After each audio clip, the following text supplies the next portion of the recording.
ചിന്തകനും English എഴുത്തുകാരനുമൊക്കെയായ G.K. Chesterton ഒരിക്കൽ ഇങ്ങനെ എഴുതി: കലർപ്പില്ലാത്ത മഴത്തുള്ളികൾ പോലെ ദൈവത്തിൻ്റെ വിശുദ്ധർ താഴേക്ക് ഊർന്നു വരുന്നു. അവർ നമ്മുടെ വരണ്ടുണങ്ങിയ ഹൃദയങ്ങളിൽ കുളിർമ പകരുന്നു.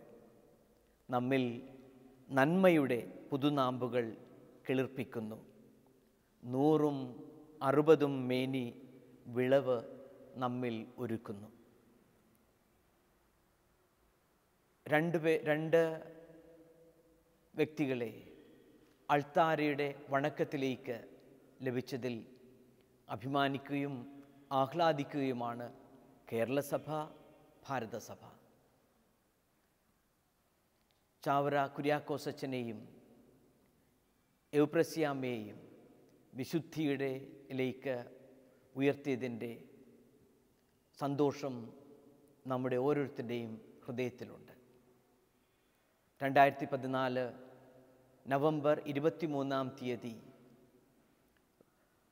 വത്തിക്കാനിലെ സെൻറ്റ് പീറ്റേഴ്സ് ചത്തുരത്തിൽ നിന്ന് പരിശുദ്ധ പിതാവ് ഫ്രാൻസിസ് മാർപ്പാപ്പയുടെ ആ വാത്സല്യം നിറഞ്ഞ മൃദുല സ്വരം, സ്വർഗത്തിലെ ഒരു തീരുമാനം നമ്മോട് അറിയിക്കുകയായിരുന്നു.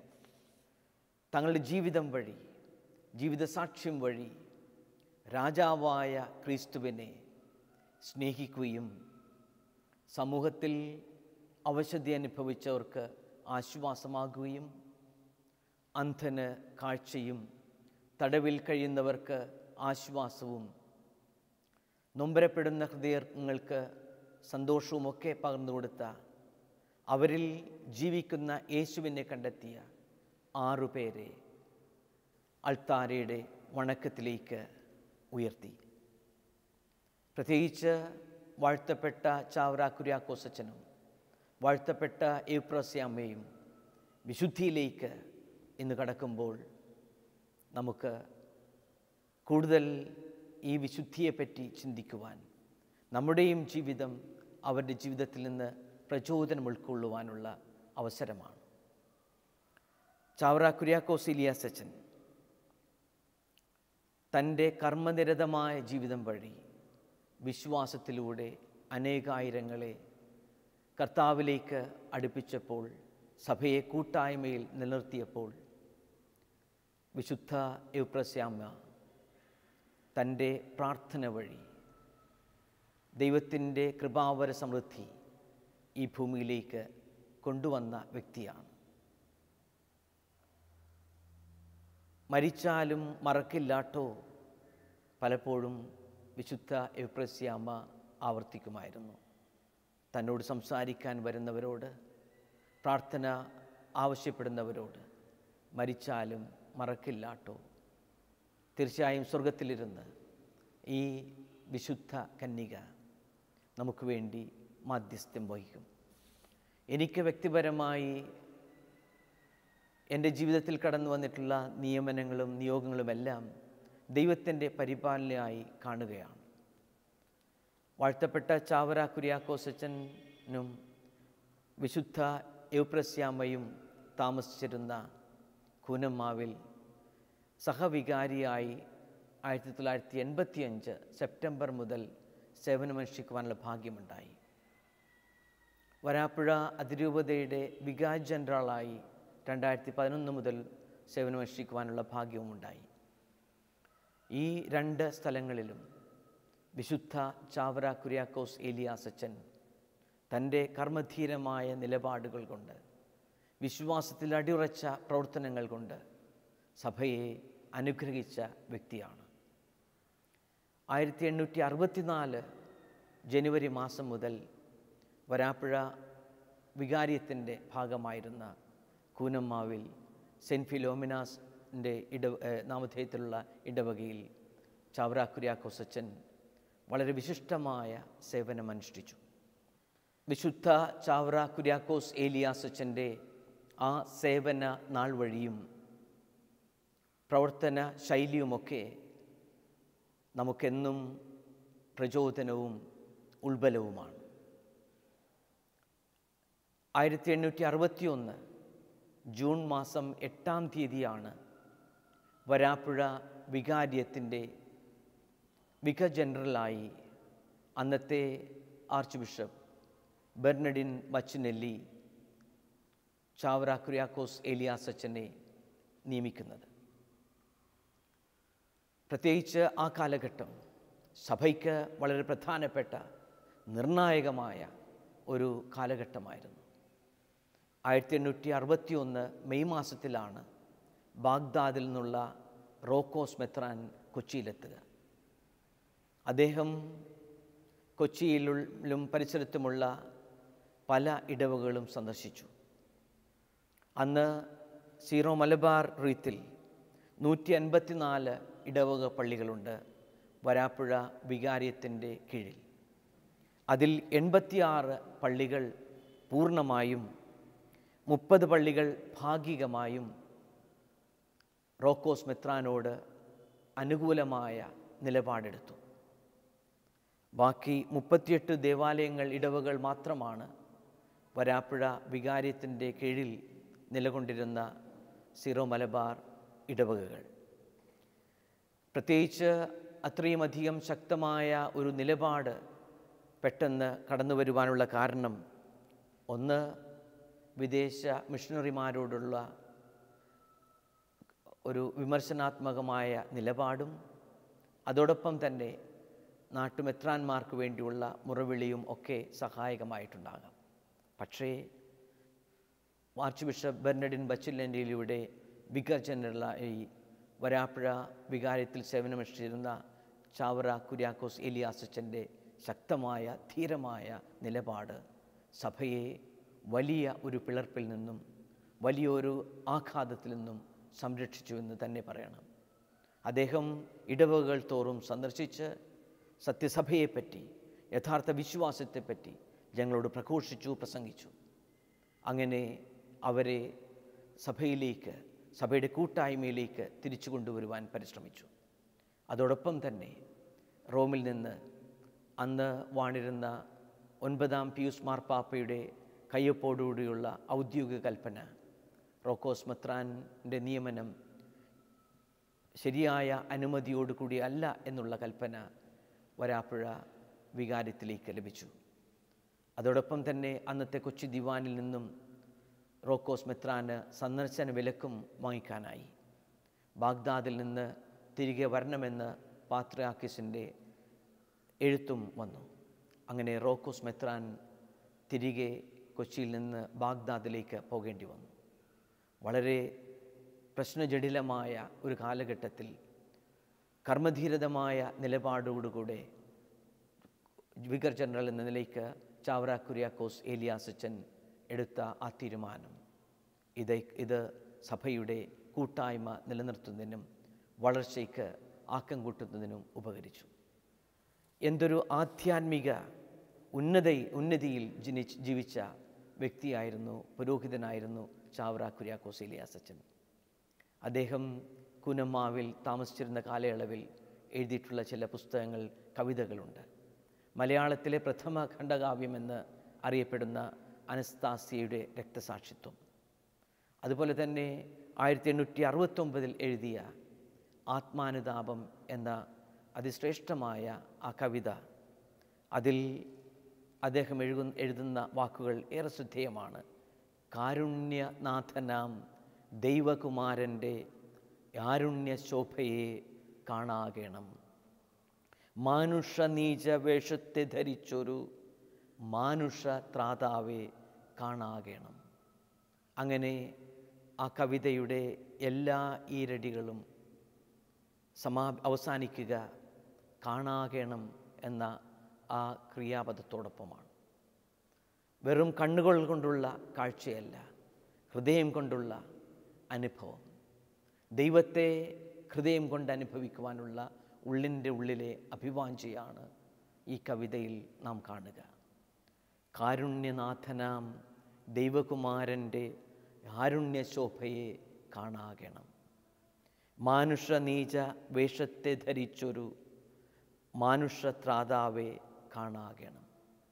നമുക്ക് മാതൃകയാകുന്നത്, ഉള്ളിൽ പ്രചോദനമാകുന്നത് വിശുദ്ധ ചാവറയച്ചൻ തൻ്റെ ജീവിതകാലത്ത് എന്നും ഹൃദയത്തിൽ സൂക്ഷിച്ചിരുന്ന ഈ ആന്തരിക അഭിവാഞ്ച, ദൈവമായുള്ള ആ സമാഗമം, തൻ്റെ ജീവിതത്തിലുള്ള എല്ലാ അവസരങ്ങളിലും, ജീവിതത്തിൻ്റെ ഓരോ പ്രവർത്തനങ്ങളിലും അനുഭവങ്ങളിലും ഈ ദൈവവുമായുള്ള ആഴത്തിലുള്ള കാണാകണം, ദൈവവുമായുള്ള ആ സമാഗമത്തിൻ്റെ അനുഭവം ആഴത്തിൽ അനുഭവിക്കാനാകുക. അദ്ദേഹം നമുക്ക് മാതൃകയാകുക. പ്രത്യേകിച്ച് അദ്ദേഹത്തിൻ്റെ ദിവ്യകാരുണ്യ ഭക്തിയാണ്. അടിയുറച്ച ദിവ്യകാരുണ്യ ഭക്തനായിരുന്നു വിശുദ്ധനായ ചാവറയച്ചൻ. കേരളത്തിൽ കൂനമ്മാവിൽ 40 മണി ആരാധന ആരംഭിക്കുന്നതിൻ്റെ ഒരു ശ്രദ്ധേയമായ ചരിത്രമുണ്ട്. 16-ാം നൂറ്റാണ്ടിൽ മിലാനിലാണ് ആദ്യമായി 40 മണി ആരാധന തുടങ്ങുക. അതിനു മുൻപ് തന്നെ ദിവ്യകാരുണ്യത്തോടുള്ള ഭക്തി പ്രചരിക്കുവാൻ ഉർബൻ 4-ാം മാർപ്പാപ്പയുടെ കാലഘട്ടത്തിൽ നടന്ന ഒരു അത്ഭുതം. ബൊൾസേന എന്ന സ്ഥലത്ത് 1763 ഒരു ഞായറാഴ്ച രാവിലെ വിശുദ്ധ കുർബാനയ്ക്കായി വൈദികൻ ആ ഇടവക പള്ളിയിൽ വരുന്നു. അദ്ദേഹത്തിന് വിശുദ്ധ ബലിയിൽ കർത്താവിൻ്റെ സജീവ സാന്നിധ്യത്തെപ്പറ്റി ചില സംശയങ്ങളൊക്കെ ഉണ്ടായിരുന്നു. അന്നും പ്രഭാതത്തിൽ ആ ദിവ്യപൂജ അർപ്പിക്കുവാൻ എത്തിയപ്പോൾ അദ്ദേഹം പ്രാർത്ഥിച്ചിരുന്നു അത്രേ, കർത്താവേ, അങ്ങയുടെ സജീവ സാന്നിധ്യം ഈ വിശുദ്ധ ബലിയിൽ കണ്ടെത്തുവാൻ എനിക്ക് കൃപ നൽകണമേ, അങ്ങെന്നെ അനുഗ്രഹിക്കണമെന്ന് പ്രാർത്ഥനയോടുകൂടിയാണ് ആ വിശുദ്ധ ബലി ബൊൾസേനോ ബസിലിക്കയിൽ അദ്ദേഹം ആരംഭിക്കുക. അങ്ങനെ വിശുദ്ധ ബലി അർപ്പിച്ചുകൊണ്ടിരുന്ന സമയത്ത് തിരുവചനങ്ങൾ ഉച്ചരിച്ച് വിശുദ്ധിയപ്പം അദ്ദേഹം വാഴ്ത്തി ഉയർത്തുമ്പോൾ അദ്ദേഹത്തിൻ്റെ കണ്ണുകൾക്ക് വിശ്വസിക്കാനായില്ല. ആ അപ്പത്തിൽ നിന്നും ഏതാനും തുള്ളി രക്തത്തുള്ളികൾ ആ അൾത്താരയിൽ വിരിച്ചിരുന്ന കോർപ്പറയിൽ വീണു. ആ കോർപ്പറയിൽ വീണ ആ രക്തത്തുള്ളികൾ അദ്ദേഹത്തെ വിശുദ്ധ ബലിയുള്ള യേശുവിൻ്റെ സജീവ സാന്നിധ്യത്തെ ഒരു സംശയവും കൂടാതെ വിശ്വസിക്കുവാൻ പോരുന്നവയായിരുന്നു. ഇന്നും ബൊൾസാനയിലെ ആ ബസിലിക്കയുടെ പ്രധാന അൾത്താരയിൽ ഈ രക്തത്തുള്ളികളുടെ അടയാളമുള്ള തുവാല, കോർപ്പറാല സൂക്ഷിച്ചിട്ടുണ്ട്. അങ്ങനെ പോപ്പ് ഉർബൻ 4-ാമൻ ട്രാൻസിത്രൂസ് എന്ന ഒരു പ്രത്യേക തിരുവെഴുത്ത് പ്രകാരം പരിശുദ്ധ കുർബാനയുടെ വണക്കവും ആരാധനയും പരിശുദ്ധ കുർബാനയുടെ തിരുനാളുമെല്ലാം കോർപ്പൂസ് ക്രിസ്തി എന്ന തിരുനാളെല്ലാം ആരംഭിക്കുന്നു. പിന്നീടുള്ള കാലഘട്ടങ്ങളിൽ ഈ പരിശുദ്ധ കുർബാനയോടുള്ള ഭക്തിയും ആദരവും എല്ലാം സഭയിൽ, പ്രത്യേകിച്ച് യൂറോപ്പിൽ വളരുന്നു. അതിന് സജീവമായി പ്രവർത്തിച്ച വ്യക്തികളാണ് വിശുദ്ധനായ ഇഗ്നേഷ്യസ് ഓഫ് ലയോള, വിശുദ്ധ ഫിലിപ്പ് നേരി, വിശുദ്ധ അൽഫോൺസ് ലിഗോരി എന്നിവർ. അങ്ങനെ ജനങ്ങളുടെ വിശ്വാസ ജീവിതത്തിന് സഹായകമായി തീർന്ന ഈ 40 മണി ആരാധന യൂറോപ്പിൽ പ്രചരിച്ചപ്പോൾ അവിടെ നിന്നും ഭാരതത്തിലേക്ക് വന്ന മിഷണറി വൈദികർക്ക് ഇവിടെയുള്ള ജനങ്ങളുടെ ആധ്യാത്മിക വളർച്ചയ്ക്കും ഇത് സഹായകമാകുമെന്നുള്ള വിധത്തിലാണ് കേരളത്തിൽ പ്രത്യേകിച്ച് ഇത് ആരംഭിക്കുവാൻ തീരുമാനമെടുക്കുക. ആർച്ച് ബിഷപ്പ് ബെർണഡിൻ ബച്ചിനെല്ലി, അന്ന് കൂനമ്മാവിലുണ്ടായിരുന്ന ലിയോപോൾഡ് ബെക്കാറോ മൂപ്പച്ചനോടും അദ്ദേഹത്തോടൊപ്പം പ്രവർത്തിച്ചിരുന്ന അവിടുത്തെ ആശ്രമത്തിലെ പ്രിയോരായിരുന്ന ചാവറയച്ചനോടും ആവശ്യപ്പെട്ടു കൂനമ്മാവിലും ഇതുപോലുള്ള ഒരു ഭക്ത കൃത്യം 40 മണി ആരാധന ആരംഭിക്കുവാൻ. മേലധികാരികളുടെ ആഗ്രഹവും അഭീഷ്ടവും പൂർണ്ണമായി നടത്തുവാൻ അനുസരണയുള്ള കീഴ്വഴക്കമുള്ള ഒരു വ്യക്തി നിലയ്ക്ക് ചാവറിയച്ചൻ തൻ്റെ എല്ലാ ശ്രദ്ധയും ഈ 40 മണി ആരാധനയിലും അതിന് പ്രാരംഭമുള്ള ധ്യാനത്തിലും ആയി. അങ്ങനെ കൂനമ്മാവിൽ തുടങ്ങിയ ഈ ഭക്താഭ്യാസം കേരളത്തിൻ്റെ വിവിധ ഇടവകളിലേക്ക് പ്രചരിച്ചു. അങ്ങനെ ദിവ്യകാരുണ്യ ഭക്തിയുടെ ഒരു പ്രത്യേക മധ്യസ്ഥനായി വിശുദ്ധ ചാവറിയച്ചൻ സഭയിൽ ഇന്ന് അൽത്താരയിലെ വണക്കത്തിലേക്ക് ഉയർത്തപ്പെടുമ്പോൾ നമുക്ക് ആ ദിവ്യഗാനത്തോടുള്ള സ്നേഹവും ആദരവും കൂടുതൽ വളരുവാനും ജീവിതത്തിലെന്നും ആ ദിവ്യഗാനത്തിൽ നിന്ന് കരുത്ത് കണ്ടെത്തുവാനും ഇടയാകണം. ഈയിടെ കാർഡിനൽ ഫ്രാൻസിസ് സേവ്യർ വാൻ തുവാൻ്റെ ജീവിതചരിത്രം വായിക്കുകയായിരുന്നു. അദ്ദേഹം വിയറ്റ്നാമിൽ 13 വർഷം ഏകാന്ത തടവിൽ കഴിയേണ്ടി വന്ന വ്യക്തിയാണ്. കമ്മ്യൂണിസ്റ്റ് ഭരണകാലത്ത് അദ്ദേഹത്തെ ഒരു കുടുസായ ജയിലറയിലെ കുടുസായ ഇരുട്ടുമുറിയിൽ അവർ പൂട്ടിയിട്ടു. ആകെയുള്ളത് മുകളിൽ നിന്ന് ഒരു ചെറിയ സുഷിരത്തിലൂടെ ഇറങ്ങി വരുന്ന സൂര്യപ്രകാശം മാത്രം. അദ്ദേഹം ആ തടവറയിൽ കഴിയുമ്പോൾ വിശുദ്ധ ബലി അർപ്പിക്കണമെന്നുള്ള തീവ്രമായ ആഗ്രഹമുണ്ട്. അദ്ദേഹം തൻ്റെ രൂപതയിലെ വിശ്വാസികളിലെ ഒരാൾക്ക് ഒരു കുറിപ്പ് ജയിലധികാരികൾ വശം കൊടുത്തുവിടുന്നു. വയറുവേദനയ്ക്ക് വേണ്ടിയുള്ള മരുന്നിനായി അല്പം വീഞ്ഞ് എനിക്ക് വേണം. അങ്ങനെ ആ കുറിപ്പ് കിട്ടിയപ്പോൾ അവർക്ക് മനസ്സിലായി ഇത് മിക്കവാറും ആ ജയിലറയിൽ വച്ച് വിശുദ്ധ ബലി അർപ്പിക്കുവാൻ വേണ്ടി ആയിരിക്കും വീഞ്ഞ് ആവശ്യപ്പെടുന്നതെന്നാണ്.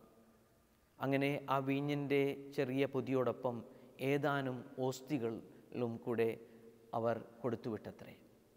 അങ്ങനെ ഇദ്ദേഹം ജയിലിൽ ലഭ്യമായ ഈ ചെറിയ വീഞ്ഞ് കുപ്പിയിൽ നിന്നും 2-3 തുള്ളി വീഞ്ഞ് തൻ്റെ ഉള്ളംകൈയിൽ ഒഴിച്ചിട്ട് ഒരു തുള്ളി ജലവും അതിൽ ചേർക്കും. അങ്ങനെ ഈ ഉള്ളംകൈയിൽ സൂക്ഷിച്ചിരിക്കുന്ന വീഞ്ഞും മറുകയിലുള്ള ഈ ഓസ്തിയും കഷ്ണവും വെച്ച് അദ്ദേഹം വിശുദ്ധ ബലി അർപ്പിക്കുമായിരുന്നു. അദ്ദേഹം പറയുക, ഈ ജയിലറയിൽ ഈ സൂര്യപ്രകാശം ഒഴുകുന്ന ആ നേരിയ വെളിച്ചത്തിൽ അദ്ദേഹത്തിൻ്റെ ഈ ഉള്ളം കൈയായിരുന്നു തൻ്റെ കത്തീഡ്രൽ.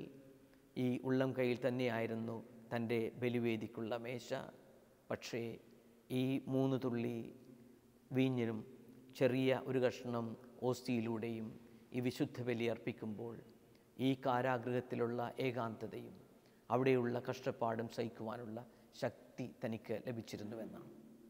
വിശുദ്ധ കുർബാന, അതിനോടുള്ള ഭക്തി, അതിലുള്ള സജീവ ഭാഗഭാഗിത്വം, പങ്കാളിത്തം നമുക്ക് വലുതാണ്. നമ്മുടെ വിശ്വാസത്തിൻ്റെ ഏറ്റവും അടിസ്ഥാനമാണ്. വിശുദ്ധ ചാവറിയച്ചൻ നമുക്ക് നമുക്ക് കാണിച്ചു തരുന്ന വലിയൊരു മാതൃക ഈ വിശുദ്ധ ബലിയോടുള്ള ആദരവും സ്നേഹവും അർപ്പണം സജീവമായി പങ്കുകൊള്ളുവാനും ബലിയർപ്പണത്തിനു ശേഷം ദിവ്യകാരുണ്യത്തിലുള്ള ധ്യാനവും ആരാധനയും പ്രാർത്ഥനയുമൊക്കെയാണ്. വിശുദ്ധ ചാവറിയച്ചൻ നമ്മോട് പറഞ്ഞു തരുന്ന മറ്റൊരു പ്രധാനപ്പെട്ട കാര്യം പരിശുദ്ധ അമ്മയോടുള്ള ഭക്തി, അതോടൊപ്പം തന്നെ തിരുക്കുടുംബത്തോടുള്ള ആദരവ്. നാം ഈ കാലഘട്ടത്തിൽ പ്രത്യേകിച്ച് കുടുംബ ജീവിതത്തെപ്പറ്റി സഭ മുഴുവൻ ചിന്തിക്കുന്ന കാലഘട്ടമാണ്. 2014 ഒക്ടോബർ 5-ാം തീയതി കുടുംബത്തെപ്പറ്റിയുള്ള പ്രത്യേക സിനഡിൻ്റെ ആമുഖമായി ഫ്രാൻസിസ് മാർപ്പാപ്പ അവരോട് പറയുക, കർത്താവ് നട്ടുപിടിപ്പിച്ച മുന്തിരിത്തോപ്പ് കാടുകയറി നശിക്കാതെയും ഫലശൂന്യമാകാതെയും നിലനിൽക്കേണ്ട ഉത്തരവാദിത്വം നമുക്ക് ഓരോരുത്തർക്കുമുണ്ട്. അങ്ങനെ ആ നമ്മുടെ കുടുംബങ്ങൾ തിരുക്കുടുംബത്തിന് സദൃശ്യമായി സ്വർഗതുല്യമായ സ്നേഹത്തിലും കാരുണ്യത്തിലും ഐക്യത്തിലും കൂട്ടായ്മയിലുമൊക്കെ നിലകൊള്ളുവാൻ നാം പ്രത്യേകമായി ശ്രദ്ധിക്കണമെന്ന് ഫ്രാൻസിസ് മാർപ്പാപ്പ നമ്മോട് പറഞ്ഞു തരുന്നു. വർഷങ്ങൾക്ക് മുൻപ് ഈ കൂനമ്മാവിൽ പ്രവർത്തിച്ചിരുന്ന കാലയളവിൽ അദ്ദേഹം എഴുതിയ വിശുദ്ധ ചാവറ കുര്യാക്കോസ് ഏലിയാസച്ചൻ എഴുതിയ നല്ല അപ്പൻ്റെ ചാവരുൾ എന്ന ഒരു കൃതിയുണ്ട്. അതിൽ അദ്ദേഹം പറയുന്ന കാര്യങ്ങൾ നമുക്കേറെ ശ്രദ്ധേയമാണ്. അദ്ദേഹം അതിൽ കുറിക്കുക, നല്ല ക്രിസ്ത്യാനി കുടുംബം ആകാശമോക്ഷത്തിൻ്റെ സദൃശ്യമാകണം. നമ്മുടെ കുടുംബങ്ങളും കുടുംബത്തിലെ അന്തരീക്ഷവും ആ സ്വർഗത്തിൻ്റെ സ്നേഹം പ്രതിഫലിപ്പിക്കുന്നതാകണം. അതാണ് യഥാർത്ഥ ക്രൈസ്തവ സമൂഹം, ക്രൈസ്തവ കുടുംബം. പരസ്പര ധാരണയും സ്നേഹവും പരസ്പരം ക്ഷമിക്കുവാനുള്ള ആ മനോഭാവവുമെല്ലാം ആ സ്വർഗത്തിൻ്റെ സന്തോഷം നമ്മുടെ കുടുംബങ്ങളിൽ പ്രതിഫലിക്കണം. തിരുക്കുടുംബത്തിൻ്റെ വിശുദ്ധ ചാവറയച്ചൻ നമ്മോട് ആവശ്യപ്പെടുന്നതും നമുക്ക് തീർച്ചയായും ആ മാധ്യസ്ഥം തേടി നമ്മുടെ കുടുംബങ്ങൾ ആ മോക്ഷ സൗഭാഗ്യത്തിൻ്റെ സാദൃശ്യത്തിലാകുവാൻ പരിശ്രമിക്കാം. അദ്ദേഹം ഈ നല്ല അപ്പൻ്റെ ചാവരുള്ളിൽ കുറിക്കുന്ന മറ്റൊരു കാര്യമാണ് ക്രമവും ദൈവഭയവും നിത്യരക്ഷയിൽ വിചാരവുമില്ലാത്ത കുടുംബങ്ങൾ എത്രയോ കണ്ണീരിനും സങ്കടത്തിനും കാരണമാകുന്നു. ശരിയല്ലേ? ഒരു അടുക്കും ചിട്ടയും ഡിസിപ്ലിനും ഇല്ലാത്ത കുടുംബങ്ങളാണ് എന്നും കണ്ണീരിലും സങ്കടത്തിലും നിലനിൽക്കുക. ദൈവഭയവും വിശ്വാസത്തിൻ്റെ നിരന്തരമായ പരിശീലനവും പരിപോഷണവും കുടുംബത്തിൽ നിലകൊള്ളുമ്പോഴാണ് എല്ലാ സങ്കടങ്ങളും എല്ലാ ബുദ്ധിമുട്ടുകളും മാറിക്കിട്ടുക. ക്രമവും ദൈവഭയവും നിത്യരക്ഷയിൽ വിചാരവുമില്ലാത്ത കുടുംബങ്ങൾ എത്രയോ കണ്ണീരിനും സങ്കടത്തിനും കാരണമാകുന്നുവെന്ന് നല്ലപ്പൻ്റെ ചാവരുളിൽ വിശുദ്ധ ചാവറ കുര്യാക്കോസ് ഏലിയാസച്ചൻ കുറിച്ചിരിക്കുന്നു. മറ്റൊരു വാക്യം, സൂത്രം കൊണ്ടും കളവ് കൊണ്ടും ഉണ്ടാകുന്ന ദ്രവ്യം മഞ്ഞുപോലെ വേഗം അലിഞ്ഞു പോകും. പ്രത്യേകിച്ച് ഈ ദിവസങ്ങളിലുള്ള ദിനപത്രങ്ങളിൽ കരിഞ്ചന്തയെപ്പറ്റി, കറപ്ഷനെപ്പറ്റി ഉള്ള വാർത്തകൾ ഒത്തിരിയധികം നാം വായിക്കുന്നുണ്ട്. ചാവറയച്ചൻ പറയുക, സൂത്രം കൊണ്ടും കളവ് കൊണ്ടും ഉണ്ടാക്കുന്ന ദ്രവ്യം മഞ്ഞുപോലെ വേഗം അലിഞ്ഞു പോകും. അത് ശാശ്വതമാണെന്നുള്ള പ്രതീക്ഷയോടുകൂടിയാണ് പലരും ഈ ധനമോഹവും ഈ സ്വത്തുമോഹവുമെല്ലാം ഉണ്ടാകുക. പക്ഷേ യഥാർത്ഥത്തിൽ നാം ഇവിടെ നിന്ന് പോകുമ്പോൾ വെറും കൈയോടെ പോകേണ്ട വ്യക്തികളാണ്. വിശുദ്ധ ചാവറയച്ചൻ നല്ലപ്പൻ്റെ ചാവറയിൽ കൊടുക്കുന്ന മറ്റൊരു വാക്യം, അന്യർക്ക് വല്ല ഉപകാരവും ചെയ്യാത്ത ദിവസം നിൻ്റെ ആയുസ്സിൻ്റെ കണക്കിൽ പെടുകയില്ല. മറ്റുള്ളവർക്ക് ആയിക്കൊണ്ടുള്ള ജീവിതം, മറ്റുള്ളവർക്ക് ആശ്വാസവും സന്തോഷവും പകർന്നു കൊടുക്കുന്ന ജീവിതം, ഇതാണ് തീർച്ചയായും ഏറ്റവും കരുണീയമായ ജീവിതം. GK ചെസ്റ്റർട്ടൻ്റെ ആ വാക്കുകൾ, കലർപ്പില്ലാത്ത മഴത്തുള്ളികൾ പോലെ ദൈവത്തിൻ്റെ വിശുദ്ധർ താഴേക്ക് ഊർന്നു വരുന്നു. അവർ നമ്മുടെ വരണ്ടുണങ്ങിയ ഹൃദയങ്ങളിൽ കുളിർമ പകരുന്നു. നമ്മിൽ നന്മയുടെ പുതുനാമ്പുകൾ കിളിർപ്പിക്കുന്നു. 100ഉം 60ഉം മേനി വിളവ് നമ്മിൽ ഒരുക്കുന്നു. നമ്മുടെ ഈ ഭാരതസഭയിലെ, ഈ കേരള സഭയിലെ 2 അംഗങ്ങൾ അൾത്താരയിലെ വണക്കത്തിലേക്ക് ഉയർത്തപ്പെട്ടപ്പോൾ നാം അഭിമാനിക്കുന്നു, ആഹ്ലാദിക്കുന്നു. അവർ നമുക്ക് നൽകുന്ന പ്രചോദനം നമ്മുടെയും ജീവിതത്തിൽ, നമ്മുടെയും ഹൃദയത്തിൽ നന്മയുടെ പുതുനാമ്പുകൾ കിളിർപ്പിക്കുവാനും ജീവിതം വഴി 100ഉം 60ഉം മേനി ദൈവം ആഗ്രഹിക്കുന്ന ഫലങ്ങൾ പുറപ്പെടുവിക്കുവാനുമാണ്. വിനീത ഹൃദയത്തോടെ വിശുദ്ധ ചാവറ കുര്യാക്കോസ് ഏലിയാസച്ചൻ്റെയും വിശുദ്ധ എവുപ്രാസ്യാമ്മയുടെയും പ്രത്യേക മധ്യസ്ഥതയിൽ നമുക്ക് പ്രാർത്ഥിക്കാം. ദൈവമേ, ഞങ്ങളുടെ ജീവിതം അങ്ങേക്ക് ഇഷ്ടപ്പെട്ട വിധത്തിൽ കൂടുതൽ പ്രീതികരമാകുവാൻ കൃപ നൽകണമേ. പരിശുദ്ധ ദിവ്യകാരുണ്യത്തിൽ അടിയുറച്ച് വിശ്വസിച്ച് ആശ്രയിക്കുവാൻ ഞങ്ങളുടെ ജീവിതത്തിലെ നൊമ്പരങ്ങളുടെ നിമിഷങ്ങളിൽ പരിശുദ്ധ ദിവ്യകാരുണ്യത്തിൽ നിന്നും ശക്തി കണ്ടെത്തുവാൻ കൃപയേകണമെന്ന് പ്രാർത്ഥിക്കാം. തിരുക്കുടുംബത്തിൻ്റെ സാദൃശ്യത്തിൽ നമ്മുടെയും കുടുംബങ്ങൾ സ്വർഗതുല്യമായ സന്തോഷത്തിൽ ആക്കി മാറ്റുവാൻ പരിശ്രമിക്കാം. ദൈവം നമ്മെ ഓരോരുത്തരെയും സമൃദ്ധമായി അനുഗ്രഹിക്കട്ടെ.